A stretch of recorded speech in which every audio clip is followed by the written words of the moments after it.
الدقيقة 63 والركنية لفائدة اتحاد العاصمة والتوزيعة الطويلة من داخل مناطق العمليات.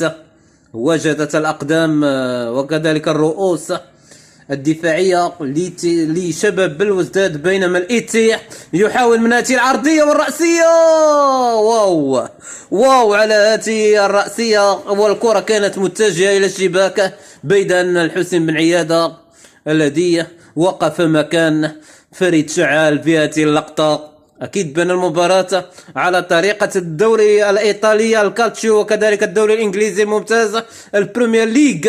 فريد ملولي واتي التسديد على طريقة الدوري الإنجليزي الممتاز البريمير ليج، سدد من داخل منطقة العمليات فريد ملولي، والكرة على الناحية الوسطية لفائدة فريق اتحاد العاصمة بوجود تغطية دفاعية. لا زالت الكرة مستمرة، أحمد خالدي يوزع هذه الكرة.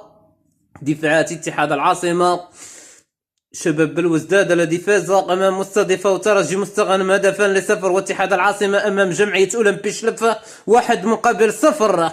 خطيره هذه الكره الاخرى بوجود تغطيه دفاعيه لشعيب كداد مدافع شباب بلوزداد.